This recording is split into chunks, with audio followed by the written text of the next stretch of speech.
The Frog and the Lion Fairy. Once upon a time there lived a king who was always at war with his neighbors, which was very strange, as he was a good and kind man, quite content with his own country, and not wanting to seize land belonging to other people. Perhaps he may have tried too much to please everybody, and that often ends in pleasing nobody. But at any rate, he found himself, at the end of a hard struggle, defeated in battle, and obliged to fall back behind the walls of his capital city. Once there, he began to make preparations for a long siege, and the first thing he did was to plan how best to send his wife to a place of security. The queen, who loved her husband dearly, would gladly have remained with him to share his dangers, but he would not allow it. So they parted with many tears, and the queen set out with a strong guard to a fortified castle on the outskirts of a great forest, some 200 miles distant. She cried nearly all the way, and when they arrived she cried some more, for everything in the castle was dusty and old, and outside there was only a gravel courtyard, and the king had forbidden her to go beyond the walls without at least 2 soldiers to take care of her. Now the queen had only been married a few months, and in her own home she had been used to walk and ride over the hills without any attendants at all, so she felt very dull at being shut up in this way.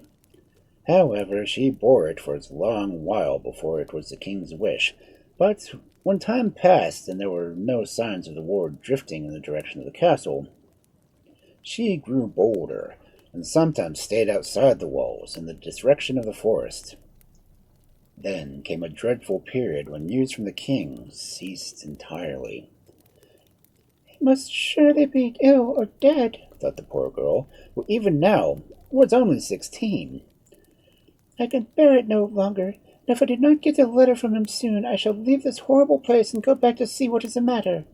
Oh, I do wish I had never come away."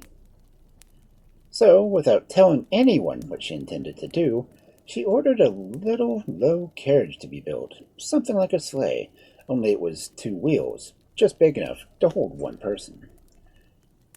"I am tired of always waiting in the castle," she said to her attendants, "and I mean to hunt a little. Close by, of course," she added, seeing the anxious looks on their faces. "And there is no reason that you should not hunt too." All the faces brightened at that, for, to tell the truth, they were nearly as dull as their mistress. So the queen had her way, and 2 beautiful horses were brought from the stable to draw her little chariot. At first the queen took care to keep near the rest of the hunt, but gradually she stayed away longer and longer, and at last one morning she took advantage of the appearance of a wild boar, after which her whole court instantly galloped, to turn into a path in the opposite direction. Unluckily, it did not happen to lead to the king's palace where she had intended to go, but she was so afraid of flight to be noticed that she whipped the pure horses, and they ran away. When she understood what was happening, the poor young queen was terribly frightened, and dropping the reins, clung to the side of the chariot. The horses, thus left without any control, dashed blindly against a tree, and the queen was flung to the ground, where she lay for some minutes unconscious. A rustling sound near her at length caused her to open her eyes. Before her stood a huge woman, almost a giantess, without any clothes save for a lion's skin, which was thrown over her shoulders, while a dried snakeskin was plaited in her hair. In one hand she held a club on which she leaned, in the other a quiver full of arrows. At the sight of this strange figure, the queen thought she must be dead, and gazed at an inhabitant of the other world. So she murmured softly to herself, "I am not surprised that people are so loth to die when they know that they won't see such horrible creatures." But though she spoke, the giantess caught her words and began to laugh. "Don't be afraid, you are alive, and perhaps, after all, you may be sorry for it. I am the Lion Fairy, and you are going to spend the rest of your days with me in my palace, which is quite near this. So come along." But the queen shrank back in horror. "Oh, Madam Lion, take me back, I pray you, to my castle. Fix what ransom you like, for my husband will pay it, whatever it is. But the giantess shook her head. I am rich enough already, she answered, but I am often dull, and think you may come with as a little amusement with me. And so saying, she changed her shape into that of a lion, and throwing the queen across her back, she went down the 10,000 steps that led to her palace. The lion had reached the center of the earth before she stopped in front of a house, lighted with lamps, and built on the edge of a lake of quicksilver. In this lake, various huge monsters might be seen playing or fighting, the queen did not know which, and around a few rooks and ravens and dismal croaks. In the distance was a mountain whose whole side waters closely coursed. These were the tears of unhappy lovers, and near the gate were trees without either fruit or flowers, while nettles and brambles covered the ground. If the castle had been gloomy, what did the queen feel about this? For some days the queen was so much shaken by all she had gone through that she lay with her eyes closed, unable either to move or speak. When she got better, the lion fairy told her that if she liked she could build herself a cabin, and she would have to spend her life in that place. These words the queen burst into tears and implored her jailer to put her to death rather than to condemn her to such a life. But the lion fairy only laughed and counseled her to try to make herself pleasant, as many worse things might befall her. Is there no way in which I can touch your heart? Asked the poor girl in despair. Well, I don't really wish to please you. We'll make me a pastry out of the stings of bees, and be sure it is good. But I don't see any bees, answered the queen, looking around. Oh, no, there aren't any, replied her tormentor, but you will have to find them all the same. And so saying, she went away. After all, what does it matter? Thought the queen to herself. I have only one life, and I can but lose it. And not caring what she did, she left the palace, and seating herself under a yew tree, poured out all her grief.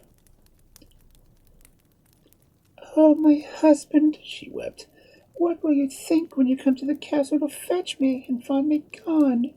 Rather 1,000 times that you should fancy me dead than imagine that I'd forgotten you. Oh, how fortunate that the broken chariot should be lying in the wood, for then you may grieve for me as devoured by a wild beast. And if another should take my place in your heart, at least I shall never know it.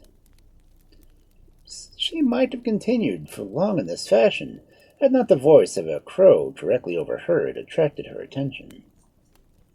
Looking up to see what was the matter, she beheld in the dim light a crow holding a fat frog in his claws, which was evidently intended to be a supper.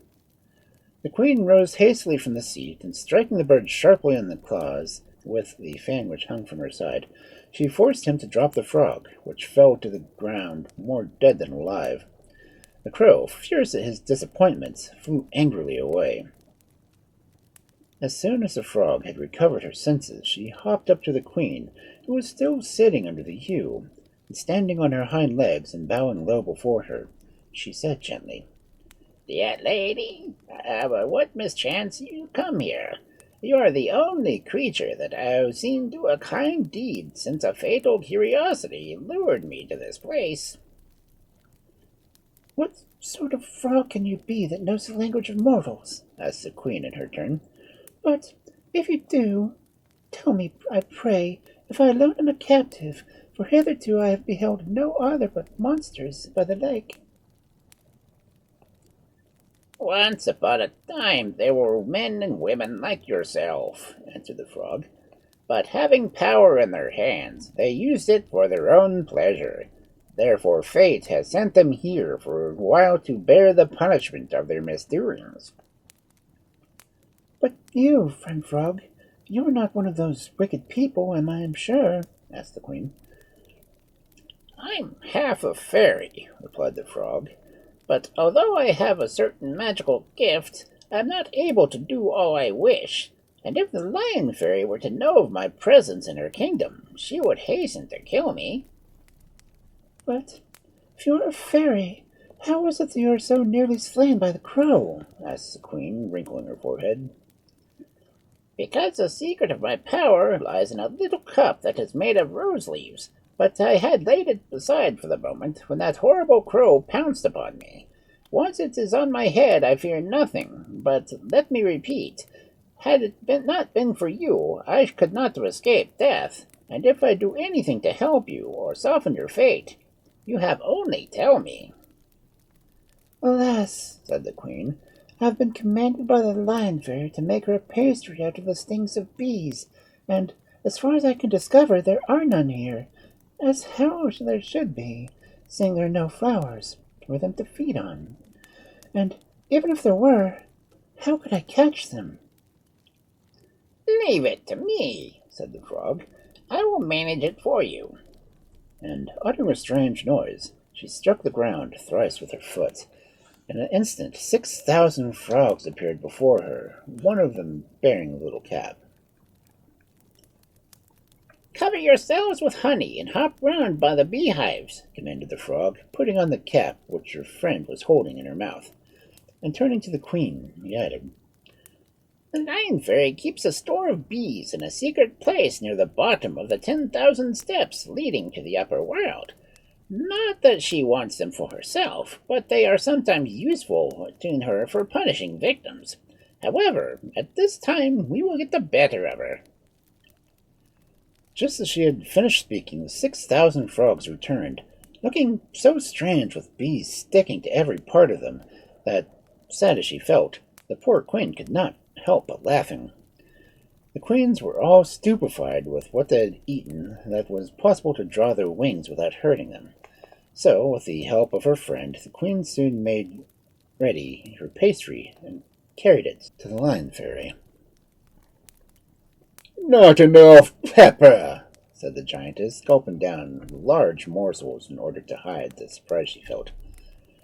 "Well, you escaped this time, and I am glad to find you have a companion a little more intelligent than the others I have tried. Now, you had better go and build yourself a house." So the queen wandered away, and picking up a small axe which lay near the door, she began with the help of her friend the frog to cut down some cypress trees for the purpose. And not content with that, the 6,000 froggy servants were also told to help, and it was not long before they had built the prettiest little cabin in the world, and made a bed in one corner of dried ferns which they fetched from the top of the 10,000 steps. It looked soft and comfortable, and the queen was very glad to lie down upon it, so tired was she with all that had happened since the morning.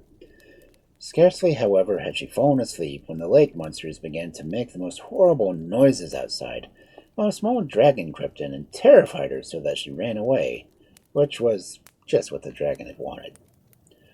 The poor queen crouched under a rock for the rest of the night, and the next morning, when she woke from her troubled dreams, she was cheered at seeing the frog watching by her.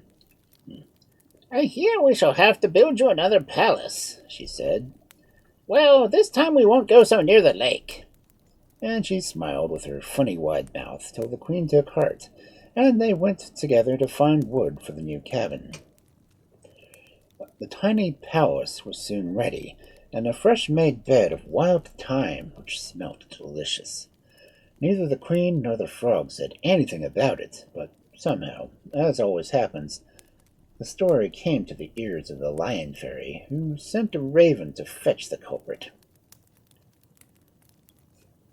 "What gods or men are protecting you?" she asked with a frown.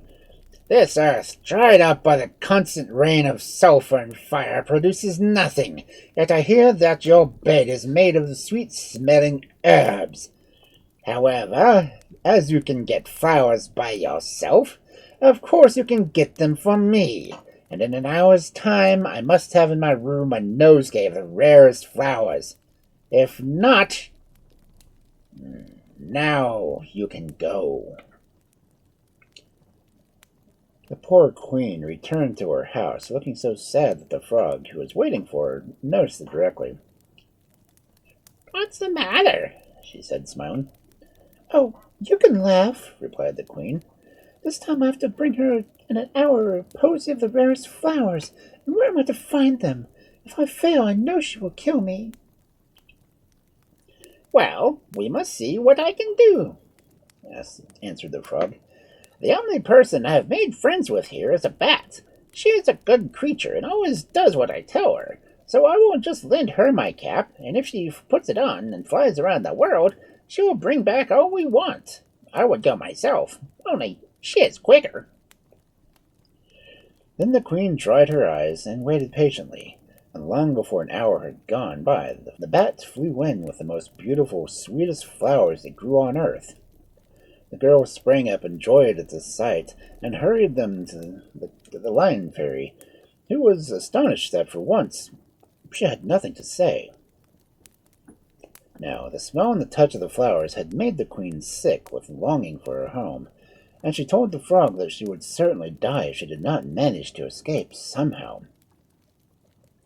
Let me consult my cap, said the frog, and taking it off, she laid it in the box, and threw a few things after a few sprigs of juniper, some capers, and 2 peas, which she carried under her right leg.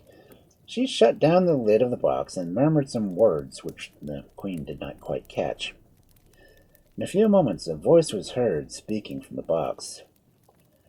"Fate, who rules us all," said the voice, "forbids your leaving this place till the time shall come when certain things are fulfilled. But instead, a gift shall be given you, which will comfort you in all your troubles." And the voice spoke truly, for a few days later, when the frog peeped in the door, she found the most beautiful baby in the world lying by the side of the queen. So the cat kept its word, cried the frog with delight. How soft its cheeks are, and what tiny feet it's got. What shall we call it? This was a very important point, and needed much discussion. 1,000 names were proposed and rejected for 1,000 silly reasons. One was too long, and one was too short, one was too harsh, and the other reminded the queen of somebody she did not like. But at length an idea flashed into the queen's head, and she called out, "I know! We will call her Muffet!" That's the very thing, shouted the frog, jumping high into the air, and so it was settled. The Princess Muffet was about 6 months old when the frog noticed that the queen had begun to grow sad again. "Why do you have that look in your eyes?" she asked one day when she had come in to play with the baby, who could now crawl. The way they played their game was to let Muffet creep close to the frog, and then for the frog to bound high in the air and alight the child's head, or back, or legs, and she always set up a shout of pleasure. There was no playfellow like a frog, but then it must be a fairy frog, or else someone might get hurt. And if you did something dreadful, it might happen to you. Well, as I have said, our frog was stuck in with the queen's sad face, and lost no time in asking her what was the reason. "I don't see what you have to complain of now. Muffet is quite well and quite happy, and even the lion fairy is kind to her when she sees her. What is it?" "Oh, if her father could only see her," broke forth the queen, clasping her hands. "Or if I could only tell him all that has happened since we parted. But they will have brought tidings of a broken carriage, and he would have thought me dead, or devoured by wild beasts. And though he will mourn me for long, I know that well, yet in time they will persuade him to take a wife, and she will be young and fair, and he will forget me." All in all, this the queen guessed truly, save that the 9 long years were to pass before he would consent to putting another in her place. The frog answered nothing by this time, but stopped her game and hopped away among the cypress trees. Here she sat, and thought, and the next morning she went back to the queen, and said, "I have come, madam, to make you an offer. Shall I go to the king instead of you, and tell him of your sufferings, and that he has the most charming baby in the world for his daughter? The way is long. I travel slowly, but sooner or later I shall be sure to arrive. Only, are you not afraid to be left without my protection? Ponder the matter carefully. It is for you to decide." Oh, there's no need of pondering, replied the queen joyfully, holding up her clasped hands, and making Mufflet do likewise in a token of gratitude. But order that he may know that you have come from me, I will send him a letter. So, pricking her arm, she wrote a few words in her blood on the corner of her handkerchief. Then, tearing it off, she gave it to the frog, and they bade each other farewell.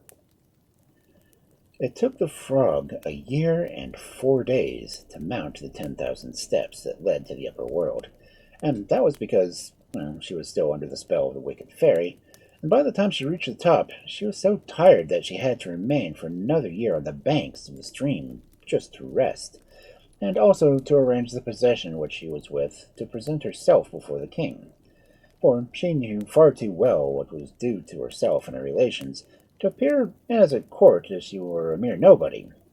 At length, after many consultations with her cap, the affair was settled, and at the end of the 2nd year after her parting with the queen, they all set out. First walked her bodyguards of grasshoppers, followed by her maids of honor, who were those tiny little green frogs you see in the fields, each one mounted on a snail and seated on a velvet saddle. Next came the water rats, dressed as pages, and lastly the frog herself, in a litter borne by 8 toads and made of a tortoiseshell. Here she would lie at ease, with her cap on her head, for it was quite large and roomy, and could easily have held 2 eggs when the frog was not in it. The journey lasted 7 years, and all this time the queen suffered tortures of hope, though Muffet did her best to comfort her.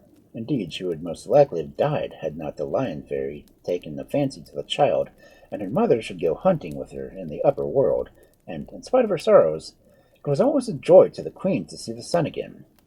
As for little Muffet, by the time she was 7, her arrows seldom missed their mark. So, after all, the years of waiting passed more quickly than the queen had dared to hope.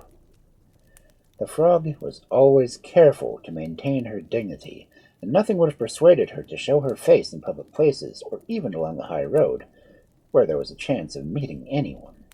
But sometimes, when the procession had to cross a stream, or go a little piece over marshy ground, orders would be given to the halt.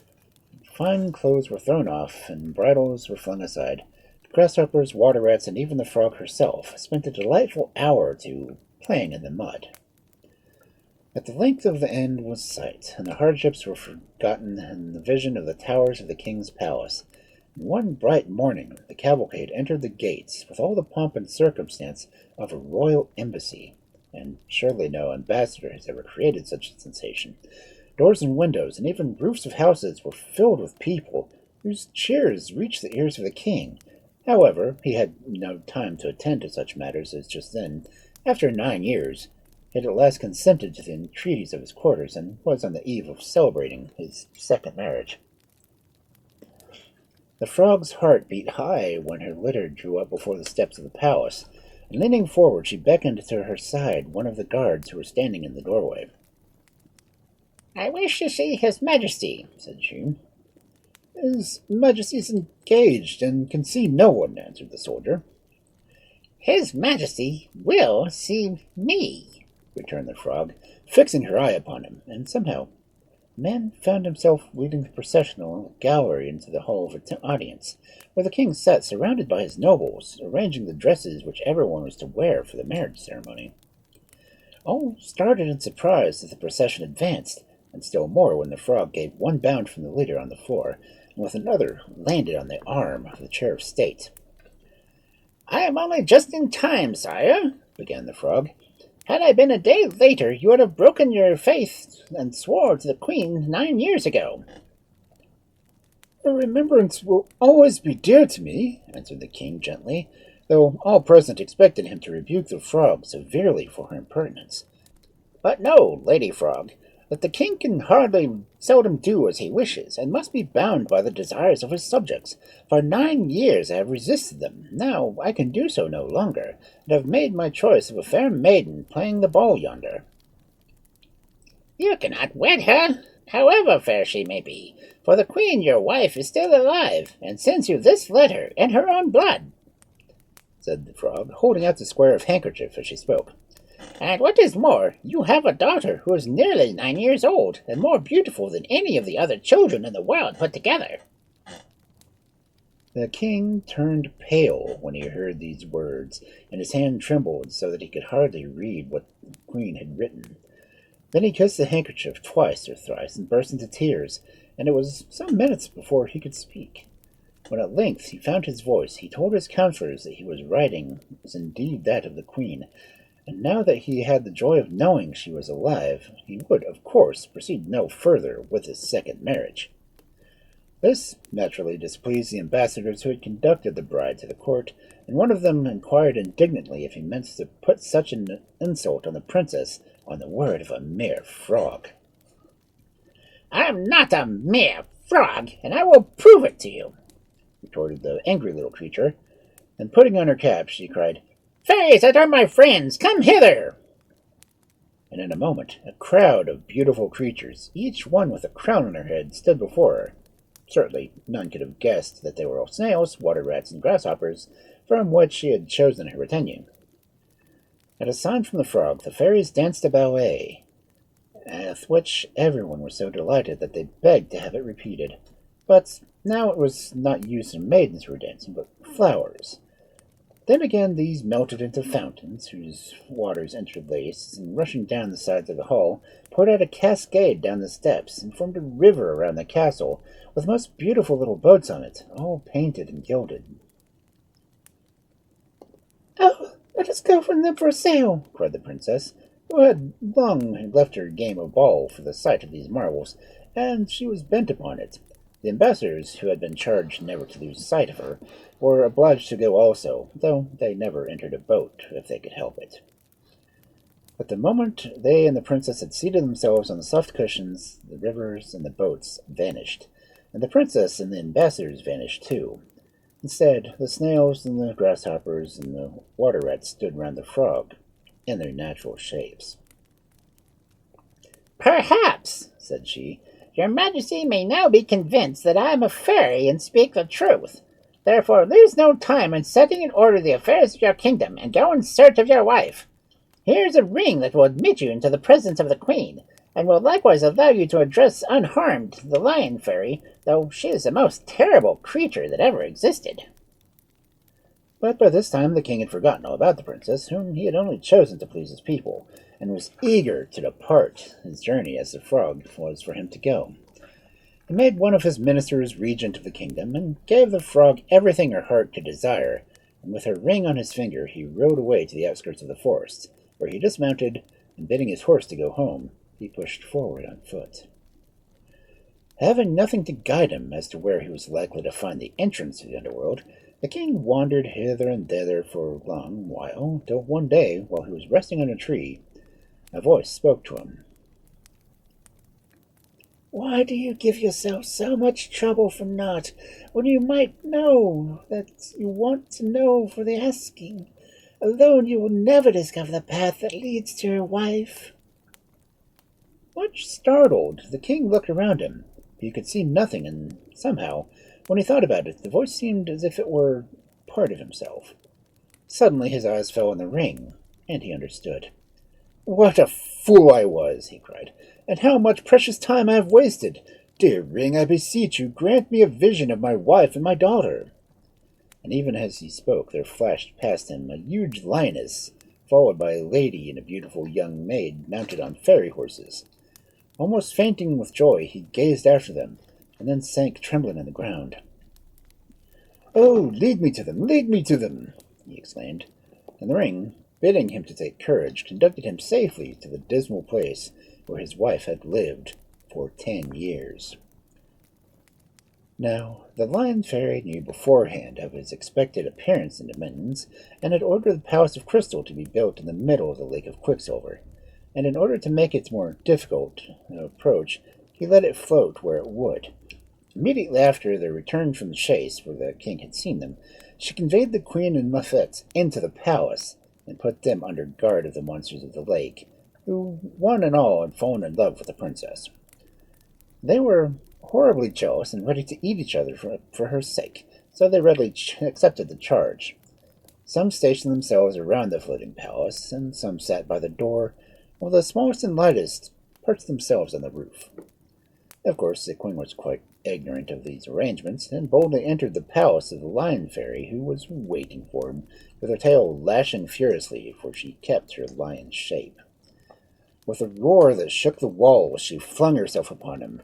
But he was on watch, and a blow of his sword cut off the paw she had put forth to strike him dead. She fell back, and with his helmet still on, his shield up, he set his foot on her throat. "Give me back my wife and my child you have stolen from me," he said, "or you shall not live another second." But the fairy answered, "Look through the window at the lake and see if it is in my power to give them to you." And the king looked, and through the crystal walls he beheld his wife and daughter floating on the quicksilver. At that sight the Lion Fairy and all her wickedness was forgotten. Flinging off his helmet, he shouted at them with all his might. The queen knew his voice, and she and Muffet ran to the window and held out their hands. And the king swore a solemn oath that he would never leave the spot without taking them if he should cost him his life, and he meant it, though at the moment he did not know what he was undertaking. 3 years passed by, and the king was no nearer to obtaining his heart's desire. He had suffered every hardship that could be imagined. Nettles had been his bed, wild fruits more bitter than gall his food, while his days had been spent fighting the hideous monsters which kept him from the palace. He had not adventured one single step, nor gained one solitary advantage. Now he was almost in despair, and ready to defy everything and throw himself into the lake. It was at this moment of his blackest misery that one night a dragon, who had long watched him from the roof, crept to his side. "You thought that love would conquer all obstacles," he said. "Well, you have found it hasn't. But if you will swear to me by your crown and scepter that you will give me a dinner of the food that I never grow tired of, whenever I choose to ask for it, I will enable you to reach your wife and daughter." And how glad was the king to hear that! What oath would he not have taken, as if to clasp his wife and child in his arms? Joyfully he swore whatever the dragon asked of him, and then jumped on his back. In another instant he would have been carried by the strong winds of the castle if the nearest monster had not happened to wake, and hear the noise of talking and swum to the shore to give battle.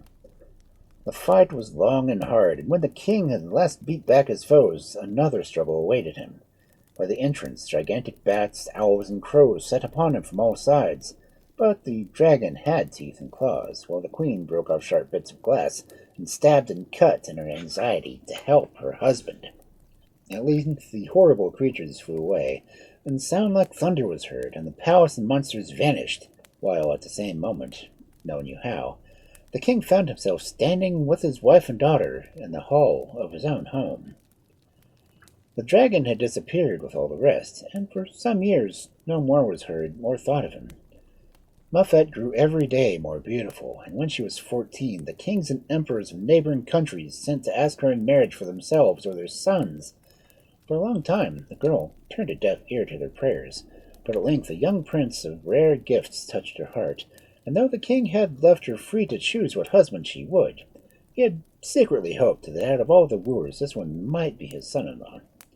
So they were betrothed that some day with great pomp, and then with many tears the prince set out in the father's court, bearing with him a portrait of Muffet. The days passed slowly to Muffet, in spite of her brave efforts to occupy herself and not sadden other people by her complaints. One morning she was playing her harp in the queen's chamber when the king burst into the room and clasped his daughter by the arms in an energy that almost frightened her. "Oh, my dear child, why were you ever born?" cried he, and as soon as he could speak. "Is the prince dead?" faltered Muffet, growing white and cold. No, but how can I tell you?" And he sank down on a pile of cushions while his wife and daughter knelt beside him. At length he was able to tell his tale, and a terrible one it was. There was just arrived at the court a huge giant, an ambassador of the dragon whose help the king had rescued the Queen of Muffet in the Crystal Palace. The dragon had been quite busy for many years, and had quite forgotten the princess till the news of the betrothal reached his ears. Then he remembered the bargain he had made with her father, and the more he heard of Muffet, the more he felt she would make a delicious dish. So he had ordered the giant who was his servant to fetch her at once. No words could paint the horror of both the queen and the princess as they listened to this dreadful doom. They rushed instantly to the hall where the giant was waiting them, and flinging themselves at his feet, implored him to take the kingdom if he would, but to have pity on the princess. The giant looked at them kindly, for he was not at all hard-hearted, but said that he had no power to do anything, and that if the princess did not go with him quietly, the dragon would come himself. Several days went by. The king and queen hardly ceased from entreating the aid of the giant, who by this time was getting weary of waiting. "There is only one thing of helping you," said at last. "That is, to marry the princess to my nephew, who, besides being young and handsome, is also trained in magic, and will know how to keep us safe from the dragon." "Oh, thank you!" cried the queen, clasping his great hands to her breast. "You have indeed lifted the load from us. She shall have half the kingdom for her dowry." But Muffet stood and thrust him aside. "I will not buy my life with faithlessness," she said proudly, "and I will go with you to this moment of the dragon's abode." And all her father's and mother's tears and prayers availed nothing to move her. Next morning Muffet was put into a litter, and guarded by the giant, followed by the king and queen and the weeping maids of honor, they started for the foot of the mountain where the dragon had his castle. That way, though rough and stony, seemed all too short, and when they reached the spot appointed by the dragon, the giant ordered the men who bore the litter to stand still. "It is time for you to bid farewell to your daughter," he said, "for I see the dragon coming to us." It was true. A cloud appeared to pass over the sun, for between them and it they could all but discern dimly the huge half-a-mile-long body growing nearer and nearer. At first the king could not believe that this was a small beast who had seemed so friendly on the shore of the Lake of Quicksilver, but then he knew very little of necromancy, and he never studied the art of expanding or contracting his body. But it was the dragon, and nothing else, whose 6 wings were carrying him forward as fast as might be, considering his great weight and the length of his tail, which had 50 twists and a half. He came quickly, yes, but the frog, mounted on a greyhound and wearing her cap on her head, went quicker still. Entering a room where the prince was sitting and gazing at the portrait of his betrothed, she cried to him, "What are you doing lingering here when the life of the princess is nearing its last moment? In the courtyard you will find a green horse with 3 heads and 12 feet, and by its side a sword of 18 yards long. Hasten, lest you should be too late." The fight lasted all day, and the prince's strength was well nigh spent when the dragon, thinking that his victory was won, opened his jaws and gave a roar of triumph. The prince saw his chance, and before his foe could shut his mouth again, he plunged the sword far down his adversary's throat. There was a desperate clutching of claws at the earth, a slow flagging of his great wings, when the monster rolled over at his side and moved no more. Muffet was delivered. After this, they all went back to the palace. The marriage took place the following day, and Muffet and her husband lived happily forever after.